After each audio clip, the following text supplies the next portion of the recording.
Hi, everyone. It's a great pleasure to be here. Um, Yesterday, we talked a lot about AI. So today, I'd like to share a little bit more about how we can turn this opportunity into a real business. So yesterday, I mentioned that there's a huge difference between the traditional computing architecture and the current AI computing architecture. So actually, AI computing is more like mining in every aspect, in many aspects. So today I'd like to share the similarities and differences between the two. Yeah, let's have a look. So for Bitcoin mining, it's a repeated brute force computing, right?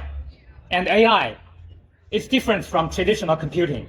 It's also brute force, repeated brute force computing most of the time, especially for training. For inference, most of the time, also it's repeated computing. It's just like ASIC, even though GPU is not an ASIC. But finally, after the algorithms become stable, so it will become brute force computing. And the computing can be parallel.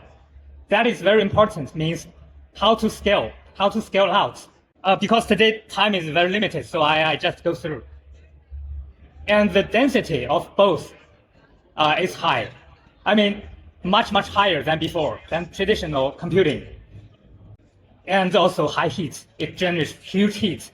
So that's the reason why we use liquid cooling.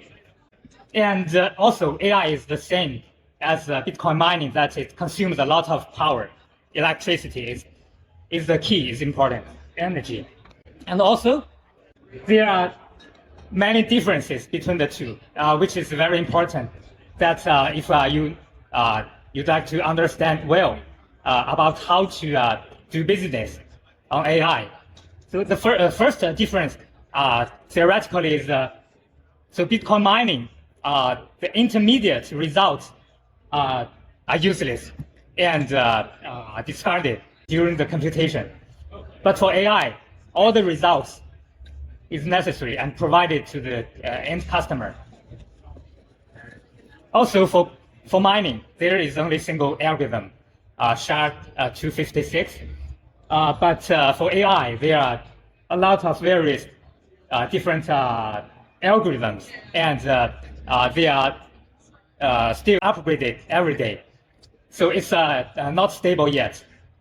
And for mining, each chip, the chip works individually.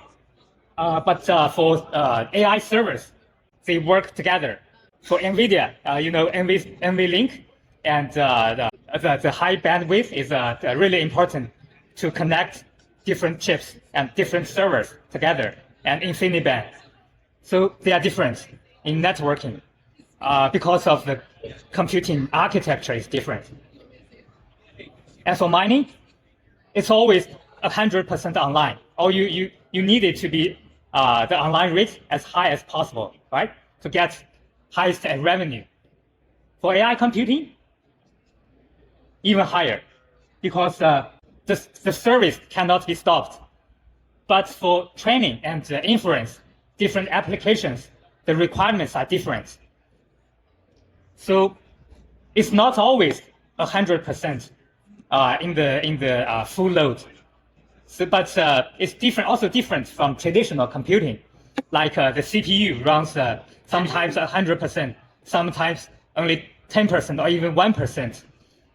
They are different. But it's also it's harder to predict than Bitcoin mining. The curve is volatile. And from the data perspective, mining needs very little data volume, so they have no data storage and no RAMs, no memories. For AI computing, you have huge data volumes to store.